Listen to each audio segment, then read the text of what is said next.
Hi friends, welcome to my channel DGS vlogs. అందరూ ఎలా ఉన్నారు? నేనైతే బాగున్నాను. మీరు కూడా బాగుండాలి అని కోరుకుంటూ మరొక వీడియోతో మీ ముందుకైతే వచ్చేసాను. ఈ వీడియోలో అరిసెలు అలాగే గవ్వలు నెక్స్ట్ గోరుమిటీలు కూడా ఏ విధంగా చేసుకోవాలో పక్కా కొలతల్లో మీతో షేర్ చేసుకుంటాను. చూసేయండి, వీడియో ఎక్కడ స్కిప్ చేయకుండా. అలాగే ఈ వీడియో చూసే ముందు చిన్న లైక్ ఇచ్చి అయితే చూడండి. మీరు ఇచ్చే లైక్ వల్ల నా వీడియో మరికొంతమందికి రీచ్ అయ్యే అవకాశం అయితే ఉంటుంది. మరి లేట్ ఎందుకు, వీడియోలోకి అయితే వెళ్ళిపోదామా. నిన్నటి వీడియోలో గోరుమిటీల్ని పాకంలో వేయటం చూపించాను కదా. సో ఇంకా పాకం అంతా కూడా గోరుమిటీలకి చూడండి ఎంత చక్కగా పట్టుకుందో. అలా పాకంలో ముంచి తీసాం కాబట్టి నీట్గా మొత్తం గోరుమిటీ అంతా కూడా అందంగా ఒక పొరలా అయితే స్ప్రెడ్ అవుతుందండి. సో ఈరోజు మైదా గోధుమ పిండి రెండు కలిపి గోరుమిటీలు అయితే చేస్తున్నాను. నిన్నటి వీడియోలో మైదా పిండి బొంబాయి రవ్వతో అయితే చేసాం కదా. మేము ఎప్పుడు బొంబాయి రవ్వతోటి అలాగే మైదా పిండితోటి చేసుకుంటామండి. మైదా పిండి ప్లేస్లో గోధుమ పిండి కూడా వేయొచ్చు, బాగుంటుందని చెప్పారు. అసలు గోధుమ పిండితో గోరుమిటీలు ఏ విధంగా ఉంటాయో చూద్దామనేసి ఒక కప్పు గోధుమ పిండి తీసుకున్నాను, హాఫ్ కప్పు మైదా, కొంచెం బొంబాయి రవ్వ అయితే వేసానండి. సో నాకు చెప్పిన వాళ్ళైతే బొంబాయి రవ్వ కూడా వేయలేదు, నార్మల్గానే చేసుకోవాలి అనేసి అన్నారు. అది కూడా సేమ్ ప్రాసెస్ అండి. వెన్న కరగపెట్టి వేసి పిండి అయితే ఇలా ముద్దలా కలుపుకున్నాము. సో అమ్మ అయితే దాంట్లో కొంచెంగా పాలు వేసి నాకు కలిపి అయితే ఇస్తుంది. వాళ్ళు చెప్పింది ఏంటంటే ఇందులోనే పంచదార వేసేసుకోవచ్చు, పాలు కూడా మొత్తం వేసేసి ఒకేసారి మిక్స్ చేసుకుని చపాతీ పిండిలా కలుపుకుని ఇలా గోరుమిటీలు చేసేసుకోవచ్చు. మళ్ళీ ప్రత్యేకంగా పంచదార పాకం పట్టి అందులో ఇవి వేయనవసరం లేదు అని చెప్పారండి. కానీ అలా బాగోవేమన్నట్టుగా నేను నార్మల్గానే పిండి కలిపేసి గోరుమిటీలు చేస్తున్నాను. ఇంకా తర్వాత పంచదార పాకం పట్టి వేద్దాంలే అన్నట్టుగా. నార్మల్ గోరుమిటీలు చేయటం వేరండి, ఇవి చేయటం కొంచెం కష్టం. ఇందులో బొంబాయి రవ్వ గుప్పుడే వేసాం కదండి, దానివల్ల ఏంటో తెలియదు కానీ ఇంకా అసలు చేయటం అయితే చాలా కష్టం అండి. నార్మల్గా ఏంటంటే మైదా మనం ఒక కొంత వేసుకుంటే ఆ వంతు బొంబాయి రవ్వ అయితే వేస్ట్ చేయాలి. ఎందుకంటే మురుంగా ఉండటం వల్ల ఇలా నొక్కినప్పుడు మనకి ఆ డిజైన్ అనేది చాలా నీట్గా వచ్చేస్తుంటుంది. ఇది కొంచెం గట్టిగా బలంగా నొక్కవలసి వచ్చిందండి. కానీ టేస్ట్ విషయానికి వస్తే అవే బాగా అనిపించాయండి వీటికంటే నాకు. ఎందుకంటే బిస్కెట్స్ టైప్లో ఉన్నాయి. ఇవి మెదకలా మనకి షాప్స్లో అమ్ముతుంటారు కదండి. గోరుమిటీలు మొత్తం పైన అంతా కూడా పంచదార పూతల పాకం పట్టేసి ఉంటుంది కదా, సేమ్ ఆ టేస్ట్ అయితే అనిపించాయి. ఇప్పుడంటే ఈ పిండి వంటలు ఇలాంటివి అన్నీ కూడా ఎలా చేయాలా ఏంటి అన్నది తెలిసి ప్రతి ఒక్కరూ చేసుకుంటున్నారు. కానీ ఇంతకుముందు ఎక్కువ గోరుమిటీలు ఇలాంటివి మనకి స్వీట్ షాపుల్లో కూడా అమ్మేవారండి. వాటి నిండా కూడా తిక్కుగా పంచదార పాకం అయితే ఉండేది, చక్కెర కింద. చాలామందికి తెలిసే ఉంటుంది. సో ఆ టేస్ట్ అనిపించాయి నాకైతే. ఇంకా సో అవి తక్కువే చేసాము, ఫస్ట్ టైం చేస్తున్నాం కదా, ఎలా ఉంటాయో చూద్దాము అన్నట్టుగా. సో నూకగా ఇష్టం లేని వాళ్ళు ఇలా మైదా పిండి గోధుమ పిండి కొంచెం బొంబాయి రవ్వ వేసే చేసుకోవచ్చు. సో ఇంకా అవి అయితే అమ్మ కూడా ఆయిల్లో ఫ్రై చేసేస్తుంది. సో ఇంకా రోజు మార్నింగ్ నుంచి నేను ఈవినింగ్ వరకు అలా వంటలన్నీ చేస్తూనే ఉన్నానండి. అంటే సో మార్నింగ్ కాదులే, ఆఫ్టర్నూన్ నుంచి మాట. మార్నింగ్ అయితే జర్నీలో ఉన్నాను చెప్పాను కదా, ఆ రోజే వచ్చాననేసి. ఇంకెంత చిరాగ్గా అనిపించిందోనండి. ఇంకా లాస్ట్గా గవ్వలు కూడా చేద్దాము, పిల్లలు ఇష్టంగా తింటారు కదా అనేసి. ఇంకా గవ్వలు ఎందుకు చేసాము అంటే పంచదార పాకం పట్టామండి. నెక్స్ట్ మళ్ళీ గోరుమిటీలు చేసేటప్పుడు ఆ పాకం అయితే ఉండిపోయింది. ఇంకా ఆ పాకం మళ్ళీ వేరొక దాంట్లో వేసి దాయటం ఇలాంటివి ఎందుకులే అన్నట్టుగా. ఇంకా పిల్లలకి ఇష్టం కదా, కొంచెం అందులో బెల్లం వేసేసి బెల్లం పంచదార రెండు కూడా మళ్ళీ పాకం పట్టి గవ్వలు చేసేద్దాము అన్నట్టుగా. ఇంక ఇక్కడైతే గవ్వలకు కూడా కలుపుతున్నానండి. ఈ గవ్వలకు వచ్చేసి ఒక కప్పు మైదా, ఒక కప్పు గోధుమ పిండి తీసుకున్నాము. సో నేను ఎప్పుడు చేయలేదండి ఇప్పటి వరకు, చేయటం కూడా చూడలేదు నేను. సో మా ఇంటి దగ్గర వాళ్ళు అంటే మా ఇంటి పక్క వాళ్ళు ఎక్కువగా చేసుకుంటారంటే వాళ్ళని అడిగితే వాళ్ళు ఇలా చెప్పారు, కొన్ని పాలు కొంచెం వాటర్ వేసి మిక్స్ చేసుకోవటమే, సేమ్ గోరుమిటీలాగే కొంచెం వెన్న అలాగే ఆయిల్ కరిగించి వేసుకోవటమే. అదే వెన్న ఆయిల్ కలిపేసి మరిగించి అందులో వేసుకుని తర్వాత పాలతో ఒక ముద్దలా కలుపుకుంటే సరిపోతుంది. ఈ చెక్క చూపించాను కదా మీకు స్టార్టింగ్లో, ఆ చెక్క మీద వేసి జస్ట్ అలా నలిపినట్లయితే మనకు అందంగా గవ్వల్లా వస్తాయి. చెక్క లేని వాళ్ళు దువ్వాన ఉంటుంది కదా, కొత్తది దువ్వాన ఒకటి తీసుకుని దాన్ని వేసి అన్నా కూడా గవ్వ డిజైన్ అయితే వస్తుందని అయితే చెప్పారండి. నేనైతే గవ్వలకి పిండి కలిపేశాను. సో ఇప్పుడు గవ్వలు అయితే చేస్తున్నాను. ఫస్ట్ అయితే చాలాసేపు రాలేదండి, ఎందుకంటే దలసరిగా వచ్చేసేవి. ఇక్కడ మీరు చూస్తున్నారు కదా, పిండి ముద్ద కలిపేసిన తర్వాత ఈ చెక్కకి కొంచెంగా నెయ్యి అయితే అప్లై చేయమని చెప్పారు. అంటే అలా చేసినప్పుడు మనకు కట్టుకోకుండా పిండి అన్నది లూజ్గా వచ్చేస్తుందని. సో చూసారు కదా, ఇలా చేసేసానండి. ఇలా చేస్తే ఇది చిన్న సైజు గోరుమిట్టి టైప్లో వచ్చేసింది, చాలా దలసరిగా అయితే వచ్చేసింది. 4-5 చేసిన తర్వాత అమ్మ చూసి ఇలా కాదమ్మా ఇలా చేస్తే వేపినప్పుడు లోపడంతా కూడా పచ్చిగా ఉండి సరిగ్గా ఏగదు, తర్వాత పాకంలో వేసాక కూడా అంత టేస్ట్గా ఉండవు, దలసరి ఎక్కువైపోతుంది అనేసి చెప్పిందండి. సో ఇలా 4-5 చేసేసాను. నేను చెప్పాను కదా ఫస్ట్ టైం చేస్తున్నాను నాకేం తెలియదు అనేసి. సో తర్వాత అయితే చిన్న చిన్న సైజు గోళీల్లా అయితే చేసామండి. గోళీల్లా చేసి ఆ గోళీని పెట్టి దీన్ని పామితే అన్నీ ఈక్వల్‌గా ఒకే షేప్‌లో వచ్చాయి. సో, చూడండి నాకు రాక రకరకాల షేపుల్లో చేసేస్తున్నాను. సో, ఇంక ఈలోపు అమ్మ అయితే లోపల గోరుమిటీలు ఫ్రై చేస్తుంది కదా! ఇంక అమ్మ వచ్చిన తర్వాత చెప్పింది ఎలా చేయాలా అన్నది. అప్పుడు మళ్ళీ చేశానండి. చాలా సింపుల్‌గా వచ్చేసాయి. చాలా తక్కువ టైంలో ఎక్కువ క్వాంటిటీలో చేసేయొచ్చు అనిపించింది నాకైతే. గవ్వలు చేయటం ఇంత సులువా అనిపించిందండి. సో, ఫస్ట్ అయితే అనుకున్నాను ఇప్పటికే టైం వచ్చేసి 6 అలా అయిపోతుంది. అమ్మ ఇప్పుడైతే గవ్వలు చేయమంటుంది ఏంటి, ఇవన్నీ చేతుల్లోకి ఎంత టైం పడుద్దో అనుకున్నాను. కానీ చెప్పాలంటే గోరుమిటీల కంటే కూడా చాలా సింపుల్‌గా అయిపోయాయండి. సో, ఇంక అమ్మ వచ్చిన తర్వాత అన్నీ కూడా చిన్న చిన్న బాల్స్ లాగా అయితే చేయమందండి. చూసారు కదా!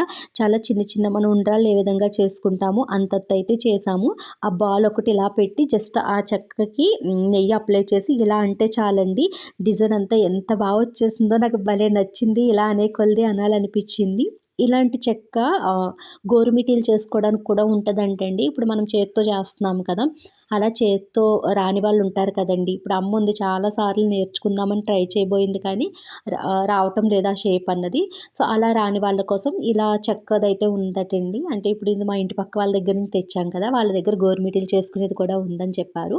సో, దాని మీద కూడా ఇలా పిండి పెట్టి ఇప్పుడు మనం ఇలా పాముతున్నాం కదా చేత్తో, అదైతే అలా పామనవసరం లేదండి. ఇంకొక చెక్క ఉంటదంట. ఆ 2 కలిపి నొక్కితే మధ్యలో మనకి తప్పిడిగా ఈ డిజైన్ అయితే వస్తది. ఇప్పుడు దీనికి ఎలా అయితే వస్తున్నాయో వంకీలు సేమ్ అలా డిజైన్ వచ్చిన తర్వాత దాన్ని మనం వంపుకోవటమేనంటండి. అదే ఇలా కొంచెం వంపుగా చేస్తాం కదా గోరుమిటీలు, అలా షేప్ చేసుకుంటే సింపుల్‌గా గోరుమిటీలు కూడా చేసుకోవచ్చంటండి. కానీ మనం చేత్తో చేసిన గోరుమిటీలు ఫ్రై చేసినప్పుడు చాలా గుల్లగా ఉంటాయి. సో, ఇలా చెక్కతో చేసిన గోరుమిటీలు ఉంటాయి కదా! అవి అంత గుల్లగా ఉండవు. చేసినప్పుడు నొక్కడిపోతాయి బాగా అని అయితే చెప్పారు. సో, రాని వాళ్ళు ఏం చేస్తారండి, ఏదో రకంగా చేసుకోవాలి కదా! ఏదో చెక్క అన్నీ అందరికీ వచ్చేయాలని రూల్ లేదు. నెక్స్ట్ అందరికీ నేర్చుకోవాలని ఇంట్రెస్ట్ కూడా ఉండదులెండి. సో, అలాగే ఇక్కడ చూసారు కదా! గవ్వలైతే నాకు భలే నచ్చాయండి. ఇంకా గవ్వలన్నీ చేసేసాము. సో, నిన్నటి వీడియోలో ఇక్కడ ఈ తాంబూలం గురించి అయితే చెప్దామనుకుని ఈ బియ్యం పళ్ళెం వచ్చేసి మధ్యలో మచ్చగా బ్లాక్‌గా ఉంది కదా! అదేంటో అనుకుంటారు. సో, అమ్మ అయితే బెల్లానికి దేనికో చీమలు పడితే పట్టుకెళ్ళి స్టవ్ వెలిగించి స్టవ్ మీద ఈ ప్లేట్ పెట్టి ఇందులో ఆ చీమలెక్కినయి పెట్టిందటండి. సో, పెట్టేలోపు అది మాడిపోయిందంట, చూడలేదంట. సో, అది మాట అది. సో, ఇక్కడొచ్చేసి చెప్పాను కదా గోరుమిటీలకి పంచదార అయితే పాకం పట్టామనేసి. ఈ క్లిప్పింగ్ ముందు పెట్టాలి, వెనక్కొచ్చింది. సర్లేండి. సో, ఇక్కడైతే అమ్మ గోరుమిటీలు ఫ్రై చేసేస్తుంది. ఇంకా అవి కూడా పాకంలో వేసి తీసేసిన తరువాత ఇంకా అదే ఆయిల్‌లో గవ్వలు కూడా ఫ్రై చేసేయాలి. అప్పటికే టైం వచ్చేసి 7 అలా అయిపోయిందండి. చాలా చీకటి అయిపోయింది. సో, చూసారు కదా గోరుమిటీలు అయితే ఎలా ఉన్నాయి. సో, ఇవైతే ముందు చేశాం కదా ఆఫ్టర్‌నూన్ అవి మాట. ఇప్పుడు చేసిన గోరుమిటీలు ఉన్నాయి కదా, అవైతే అమ్మ ఫ్రై చేస్తుంది కదా! సో, అలాగే ఇప్పుడు గవ్వలు కూడా చేసేసానండి. సో, గవ్వలు చూసారు కదా భలే ఉన్నాయి కదా! సో, ఇవైతే మేము ఆఫ్టర్‌నూన్ 1కేమో స్టార్ట్ చేసాము చేయటము. నైట్ వచ్చేసి 8:30, 9 అలా అయిపోయిందిలెండి. మధ్యలో అమ్మ కొద్దిసేపు వంట అలా చేసిందనుకోండి. సో, ఈలోపు నేను ఇవన్నీ చేస్తూ ఉన్నానండి. ఇద్దరు మనుషులము ఆఫ్టర్‌నూన్ నుంచి నైట్ 9 వరకు కష్టపడితే ఇవన్నీ వండగలిగాము. తర్వాత ఇంకా క్లీనింగ్ అంటారా, అది అంతా చేతుల్లోకి 10:30 అలా అయిందిలెండి ఆ రోజు వచ్చేసి. సో, తినటం చాలా సింపులేనండి. వండటమే చాలా కష్టం. మా అమ్మ మా చిన్నతనంలో అంటుంటే ఏంటో అనుకునేదాన్నండి. ఇప్పుడు అర్థమవుతుంది. శీతాకాలం పొద్దేమో ఇంక అసలు ఉత్తే పొద్దు కదా! పని తక్కువ, ఆ టైం ఉత్తే అయిపోయినట్టుగా అనిపించిందండి. చేసింది ఏం లేదు. ఆ గోరుమిటీలు ఇవే కదా అన్నట్టుగా అనిపించింది. కానీ టైం ఉత్తే అయిపోయిందన్నమాట అండి. ఇలాంటి పిండి వంటలు చేయాలంటే ఖచ్చితంగా ఇద్దరు ముగ్గురు ఉండాలండి. సో, అలా చేస్తేనే వంట అనేది త్వరగా అవుతది. సో, ఇంక అమ్మ చేసే వరకు అమ్మ చేస్తూ ఉంటే, నేను చేస్తూ ఉంటే ఈ టైం అయ్యిందండి. ఇంకొకళ్ళు ఉంటే ఇంకా ఫాస్ట్‌గా అనమాట. సో, ఇంకా పాకం పట్టేసిన తర్వాత గోరుమిటీలు పాకంలో వేసి తీసేసి ఇంక మిగతా పాకాన్నంతా కూడా ఇలా ప్లేట్‌లో వేసేసి ఈ గవ్వలు ఉన్నాయి కదా వాటిల్ని వేసి కలిపేస్తున్నామండి. మరి గవ్వలు గోరుమిటీలు వేసినట్టుగా 2, 3 వేసి తీయలేము కదా పాకం నుంచి. అవి కూడా వేసుకోవచ్చు అనుకోండి. కానీ గవ్వలకి ఇలా పాకం పట్టుకుంటేనే బాగుంటుందని అమ్మ అయితే చెప్పిందండి. సో, ఇంకేం లాస్ట్‌కి ఒత్తులోకి ఏ పనైనా అంతే కదా, చిరాకు అనిపించేస్తుంది కదా! ఇంకా ఆఫ్టర్‌నూన్ నుంచి చేసి ఇంక నాకు చిరాకు వచ్చేసి ఇంకా ఈ గవ్వలన్నీ కూడా ఇలా ఒకేసారి పాకంలో వేసి కలిపేసాము. అలా వంటలైతే పూర్తయ్యాయి. ఈలోపు మా ప్రసన్న అయితే వచ్చింది. ఏదో భగవద్గీత క్లాసులకి వెళ్ళిందంట. అక్కడ తలకు కట్టుకున్న క్లాత్ ఏదో ఇచ్చారంట. అది చూపించడం కోసం మా ఇంటికైతే వచ్చి కొన్ని కబుర్లు అయితే చెప్పింది. మార్నింగ్ నుంచి కనిపించలేదే అని అడిగానండి. అడిగితే వాళ్ళ గేదెకట దూడ పుట్టిందంట. తను దొడ్డి దగ్గరికి వెళ్ళి ఆ దూడను చూసుకుందని ఏవో కబుర్లు అయితే చెప్పిందండి. సో, ఈ వీడియో పెద్ద లెంతీగా లేదు కదా అన్నట్టుగా ఇంక నెక్స్ట్ టైం మార్నింగ్ అరిసెలు అయితే వండామండి. ఇంకా అరిసెల వీడియో కూడా ఈ వీడియోలో యాడ్ చేస్తున్నాను. వీడియో లాస్ట్‌లో అరిసెలు ఇవన్నీ ఎలా చేసాము అన్నది చూసేయండి. పిల్లుట్నియా ఎన్ని చెప్పు. అయితే దొడ్డి దగ్గర కాపలా పడుకోవడానికి వెళ్ళాలేమో గేదెలు కాడ. మీ తాతగారు వెళ్తారా? నువ్వు వెళ్ళవా?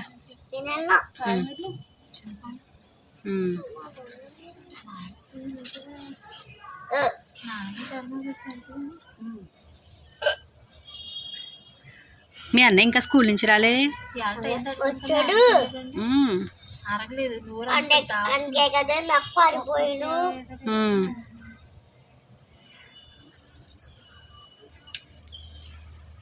ఈ వీడియో క్లిప్పింగ్ వచ్చేసి నెక్స్ట్ డే మార్నింగ్ అండి. అరిసెలు అయితే వండామని చెప్పాను కదా. అరిసెల్లోకి అమ్మ నువ్వులైతే క్లీన్ చేస్తుంది. అంటే ఈసారి నువ్వు పప్పు కొట్టు దగ్గర నుంచి కొని తెచ్చుకున్నమాట. మా ఇంట్లో చేసుకున్న నువ్వుల్లో ఈ సంవత్సరం ఎందుకో ఇసుక అయితే చాలా ఎక్కువ ఉందండి. సిమ్లి ఉండలు చేసుకుంటాం కదా నువ్వుల ఉండలు, వాటి కోసం అనేసి ఎప్పుడు కూడా కొంచెం పప్పు అయితే కుమ్మిన తర్వాత అమ్మ తీసి పక్కన పెడుతుంది. లాస్ట్ టైం మేము వెళ్ళినప్పుడు బెల్లం వేసి సిమ్లి ఉండలు అయితే చేసిందండి. అవి తింటుంటే ఇంకా కరక్ మన ఇసుక అయితే తగులుతుంది. ఇంకా సర్లే ఇప్పుడు అరిసెలు వండినా కూడా ఆ పప్పుతో అరిసెలన్నీ కూడా ఇసుకగా ఉంటాయి అన్నట్టుగా బయట షాప్ నుంచి అయితే నువ్వుపప్పు కొని తీసుకొచ్చింది. నువ్వుపప్పు అయితే చాలా బాగుందండి. బయట కొనుక్కున్నది. ఇప్పటి వరకు మేము ఎప్పుడు కూడా అరిసెలకి బయట కొన్న నువ్వుపప్పు అయితే యూజ్ చేయలేదు. ఫస్ట్ టైం యూజ్ చేసినప్పటికీ కూడా ఈసారి చాలా బాగా అనిపించాయి. సో ఇంకా ఆ నువ్వులన్నీ కూడా నువ్వుపప్పు అయితే ఒకసారి జల్లించింది ఏమైనా ఇసుక లాంటిది ఉందేమనేసి. అలాగే ఇంకా పిండి కూడా జల్లించేసి తడి ఆరిపోకుండా ఒక గిన్నెలో నొక్కేసి పక్కన పెట్టేసిందండి. ఈలోపు పాకం పట్టాలి కదా. 1 కేజీ బెల్లం అయితే ఇక్కడ పాకం పడుతున్నాము. ముందుగా కేజీ అరిసెలు వేసిన తర్వాత అవి అయ్యాక మళ్ళీ ఇంకొక కేజీకి అయితే పాకం పడదాము. 2 కేజీలు ఒకేసారి పట్టేస్తే లాస్ట్ కొత్తలోకి మరీ గట్టిగా అయిపోతాయి కదా, అరిసెలు సరిగ్గా రావు. ఈ చలిగాలికి పిండి బిగిసిపోయినట్టుగా అయిపోద్ది అన్నట్టుగా. ఈ పాకం కూడానండి మనం పోకుండలు చేస్తాం కదా, వాటికైతే కొంచెం లైట్ పాకం అయితే పడతాము. ఈ అరిసెలకు పట్టే పాకం ఏంటంటే ఇప్పుడు మనం గిన్నెలో వాటర్ పట్టుకుని ఆ వాటర్లో కొంచెం ఈ బెల్లం పాకం వేసి ఆ బాల్లా తయారవ్వాలి. అది మనం గిన్నెకేసి కొట్టామంటే టంగుని శబ్దం రావాలండి. ఆ విధంగా వస్తే అరిసెలు మనకి పర్ఫెక్ట్గా వస్తాయి అన్నమాట.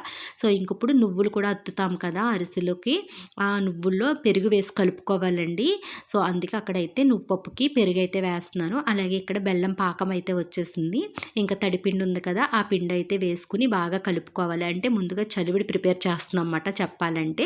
ఈ చలివిడి మనకి ఎంత పర్ఫెక్ట్గా వస్తుందో అరిసెలు అంత పర్ఫెక్ట్గా వస్తాయండి. బెల్లాన్ని పాకం పట్టేటప్పుడు పొట్టు కొంచెం ఎక్కువైనా తక్కువైనా అరిసెలు అన్నవి రావండి. పొట్టు ఎక్కువైనట్లయితే అరిసెలు వేసేటప్పుడు ముక్కలు అయిపోతాయి.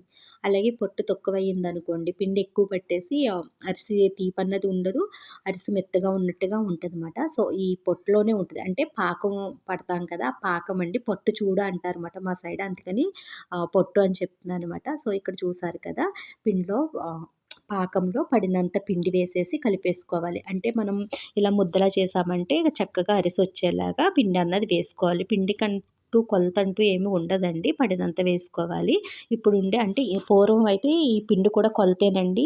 కేజీ బెల్లానికి ఇన్ని తవల పిండి అయితే ఉండేదండి. అంటే బియ్యం నానపోసి దాన్ని ఈ మిల్లు పట్టించి, అంటే ఇప్పుడంటే మిల్లు పట్టిస్తున్నప్పుడైతే పోటేసేవారు. ఆ పిండి ఇంతనే అయితే వేసేవారండి. ఇప్పుడు బెల్లాల్లో జిగురు లేకపోవటం వలన పిండి అన్నది అంత అంచనా చెప్పలేమండి. సో అందుకే ఆ పిండి మనకి చలివిడి బాగా పర్ఫెక్ట్గా వచ్చేంత వరకు వేసుకుంటే సరిపోతుంది. ఇప్పుడు తర్వాత ఇలా అరిటాకు తీసుకుని అరిటాకు పైన నూనె అప్లై చేసి ఈ పిండి ముద్ద కొంచెంగా తీసుకుని ముందుగా పెరుగు వేసి కలిపిన నువ్వుపప్పు ఉంది కదా, ఆ నువ్వుపప్పులో ఈ చలివిడి ముద్దకి బాగా అద్దుకునేలాగా నువ్వుపప్పులో ఈ ముద్దని వేసి బాగా కలపాలండి. అప్పుడు మొత్తం నువ్వుపప్పు అంతా కూడా ఈ చలివిడి ముద్ద పట్టుకుంటుంది. ఆ తర్వాత అరిటాకు పైన మనం చక్కగా ఎంత అరిసి కావాలితే అంత సైజు వీలుని బట్టి మనం వేయడానికి వీలుని బట్టి అరిసెలు అయితే వేసుకోవటమేనండి. అరిసెలు చాలా సింపుల్గానే అయిపోతాయండి. ఇలా ఆయిల్లో ఫ్రై అవుతాం, ఇదంతా కూడా చాలా తక్కువ టైంలో అవుతుంది. కానీ మనకి పొట్టు చూడటం కుదరాలి, అరిసి వేయటం అయితే రావాలండి. ఒక్కొక్కటి అరిసిపోతూ ఉంటుంది, అంటే బెజ్జాలు వచ్చేయటం, లేకపోతే ఇలా తిరిగి వేసేటప్పుడు అతుక్కుపోవటం అరిసి ఇలా అయిపోతే తప్ప. చూసారు కదా అరిసెలు ఎంత బాగా వచ్చాయో. సో 1 కేజీ బెల్లం అరిసెలు అయితే అయిపోయాయి. ఇక్కడ మాకు గాలి ఎక్కువ వేసేస్తుందండి. నాన్న అయితే ఇలా బెడ్షీట్ ఒకటి కట్టారన్నమాట. ఇదంతా కూడా ఓపెన్ ప్లేస్ కదా, దానివలన గాలి వేసేసి నూనె చల్లారిపోతుందండి. అంటే గాలికి స్టవ్ మంట అంతా కూడా ఒక పక్కకు పోతుంది, పైనుంచి నూనె చల్లారిపోతుంది. అలా ఉన్నా కూడా అరిసె అన్నది ఏగదండి.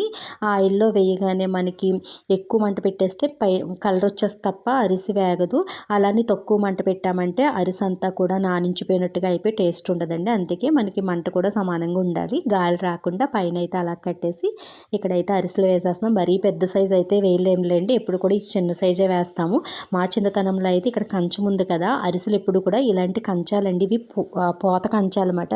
పోత పోసే వాళ్ళు ఉంటారు కదా, వాళ్ళు పోస్తారనుకుంటారు. సో ప్రతి ఒక్కరు కూడా మా సైడు అరిసెలు అంటే ఈ కంచాల్లోనే వండుకుంటారండి. మరి ఎందుకో అయితే తెలియదు, కానీ ఇప్పుడంటే ఎలా పడితే అలా వండేస్తున్నారు. కానీ అరిసెలు అంటే పెద్ద ప్రాసెస్ అండి. మా చిన్నతనంలో అరిసెలు అంటే ఎవరు పడితే వాళ్ళు ఏమి వేసేవారు కాదు. పెద్దవాళ్ళు ఉంటారు కదా, అమ్మమ్మలు తాతమ్మలు, వాళ్ళే వేసేవారు. అరిసెలు అంటే ప్రత్యేకంగా వాళ్ళకి ఎప్పుడు ఖాళీ అయితే అప్పుడు వాళ్ళని రమ్మని వేయించుకునే వాళ్ళండి. ఇప్పుడు ప్రతి వంట సింపుల్ అయిపోయింది. ఎవరు పడితే వాళ్ళే చేసేస్తున్నాం అనుకోండి. అరిసెలు అంటే ఓ పెద్ద పనే కింద అనిపించేదండి. ఈ బియ్యం పోటు వేసుకోవటం, నెక్స్ట్ జల్లించుకోవటం, ఇలా వండటం, మళ్ళీ నెక్స్ట్ అరిసెలు నొక్కటం, ఇలా ఒక పెద్ద పని కింద అనిపించేది. సో ఇప్పుడు బియ్యం పోటేసుకోవటం ఇలాంటివి ఏమీ లేవండి. అంటే పిండి మనమే పోటేసుకునే వాళ్ళం. మా అమ్మ అరిసెలు వండాలంటే తెల్లవారుజామునే 4కే లేచి బియ్యం అన్నీ పిండి పోటేసుకుని అదంతా కూడా ఆరిపోకుండా మళ్ళీ ఒక గిన్నెలో నొక్కి పెట్టుకుని త్వరగా వంట చేసేసి 10 ఆ టైంకి అరిసెలు వేయటం స్టార్ట్ చేసేసేవారు. సో ఆ విధంగా అయితే చేసేవారండి. ఇప్పుడు అలా ఏం కాదు. ఎప్పుడంటే అప్పుడు మిల్లు కట్టుకెళ్ళిపోతే చక్కగా మనకి పిండి అయితే ఆడిచ్చేస్తున్నారు. సింపుల్గా అరిసెలు అయితే వేసేసుకుంటున్నాము. అలాగే ఈ అరిసెలు నొక్కుతుంది కదండి ఇక్కడ అరిసె అమ్మ. సో అది నొక్కటం కూడా చేతులు నొప్పులు వచ్చేస్తాయన్నమాట. రెండు పట్టుకుని మధ్యలో ఆ అరిసెని గట్టిగా నొక్కినట్లయితే ఆయిల్ అంతా కూడా బయటకు వచ్చేస్తుంది అనమాట. అలా ఖచ్చితంగా నొక్కాలండి. కొద్దిమంది చపాతీ కర్ర ఇచ్చుకుని ఒక పీట మీద పెట్టి నొక్కేస్తున్నారు. అలా నొక్కితే అరిసె గుళ్ళు ఉండదు, టేస్ట్ కూడా ఉండదండి. అంటే మనకు సింపుల్గా అయిపోద్ది కానీ టేస్ట్ ఉండదు, గుల్లగా ఉండదండి. నెక్స్ట్ ఇంకోటి ఏంటంటే పైన నూపప్పు ఉంది కదా, అది మనకి మంచిగా ఫ్రై అయ్యి ఆయిల్గా బాగుంటుందండి ఇలా నొక్కినట్లయితే. అదే మనం అప్పడాల కర్ర ఇచ్చుకుని పీట మీద పెట్టి అప్పడం చేసినట్టుగా చేసేస్తే అవి చిట్లు పోతాయి. అంటే ఆ నూపప్పు ఫ్రై అయింది చిట్లు పోయిందంటే అందులో ఉన్న ఆయిల్ అంతా కూడా బయటకు వచ్చేసి అరిసె తిన్న ఏదో గడ్డిలా అనిపిస్తుంది. మనకి స్వీట్గా తెలిస్తే తప్పండి, టేస్ట్ ఉండదు. కొంచెం కష్టమైనప్పటికీ కూడా ఇలా రెండు అప్పకల మధ్యలో అరిసె పెట్టి నొక్కినట్లయితేనేనండి నూపప్పు అన్నది మనకి చిట్లు పోకుండా అందులో ఆయిల్ అన్నది పోకుండా అరిసె పీల్చుకున్న ఆయిల్ వరకునే బయటకు వచ్చి అరిసె టేస్ట్ బాగుంటుంది, గుల్లగా కూడా ఉంటుందండి. సో బయట ఇప్పుడు అమ్మేస్తున్నారండి అరిసెలు, చాలా ఎక్కువ కాస్ట్ తీసుకుంటున్నారు. ఇప్పుడు నార్మల్గా అరిసెలు అనుకోండి మనకి 2 కేజీలకి బెల్లం పాకం పెట్టుకుంటే చాలా అరిసెలు అవుతాయి. మనకి అరిసె వచ్చేసి 5 రూపీస్ కూడా ఇలువ చేయదు. ఎందుకంటే రేషన్ బియ్యంతో అరిసెలు వేసుకుంటాము. బెల్లం కాస్ట్ ఇవన్నీ చూసుకున్న ఆయిల్ కూడా అంతగా పీల్చుకోదు. అవన్నీ లెక్కేసుకున్న మనకి అరిసె వచ్చేసి ఒక 5 రూపీసో 6 రూపీసో పడద్దండి. అంటే అన్ని అరిసెలు అవుతాయి మనకి కేజీకి. బయట కొనుక్కున్నామంటే 15 రూపాయలు అలా అరిసె అయితే తీసుకుంటున్నారు. అంటే శ్రమ చేసినందుకు కష్టానికి డబ్బులు వేస్తారు కదా, కానీ మనం చేసుకున్న ఎక్కువ క్వాంటిటీలో వస్తాయి, టేస్ట్ కూడా బాగా అనిపిస్తుంది. సో ఇంకా అరిసెల పిండి మిగిలిన తర్వాత ఖచ్చితంగా చేసుకునే వంట ఒకటి ఉంటుందండో, ఇది చెప్పడం మర్చిపోయాను, పొంగడాలు అన్నమాట. పొంగడాల టేస్ట్ అంతా ఇంత కాదండి, భలే ఉంటుంది. 2 పొంగడాలు ఫస్ట్ వేసినవి అయితే అతుక్కుపోయి అవి తిరగడానికి అవ్వక మాడిపోయాయండి. మిగతా అయితే పర్ఫెక్ట్గా వచ్చాయి. ఈ పొంగడాలు ఏంటంటే అరిసెల పిండి ఇంకా లాస్ట్ కొత్తుల్లోకి గట్టిగా అయిపోయి అరిసె రాదండి వేద్దామన్నా కూడా. ఇంకా పిండిలో కొంచెం వాటర్ వేసేసుకుని కొన్ని నువ్వులు నెక్స్ట్ కొబ్బరి ముక్కలు కూడా వేసుకుని ఇలా పొంగడాలు వేసుకున్నాం అనుకో 6 రోజుల వరకు ఇవి నిల్వ ఉంటాయండి. తినడానికి కూడా చాలా బాగుంటాయి అరిసెల కంటా కూడా. సో ఇవైతే చాలా మంది ఇష్టంగా తింటారు. అరిసెలు వేయగా మిగిలిన పిండితో పొంగడాలు వేస్తుంటే అవన్నీ అవుతాయి అన్నట్టుగా అమ్మ అయితే మళ్ళీ 1/2 కేజీ బెల్లం పాకం పట్టి అందులో తడి బియ్యం పిండి కలిపి ఇచ్చి పొంగడాలు అయితే వేయమందండి. అందుకే ఇన్ని పొంగడాలు అయిపోయాయి. అంతే. మరి ఈ వీడియో నచ్చినట్టయితే లైక్ చేయండి. Thanks for watching. రేపటి వీడియోలో మళ్ళీ కలుసుకుందాం. Bye bye.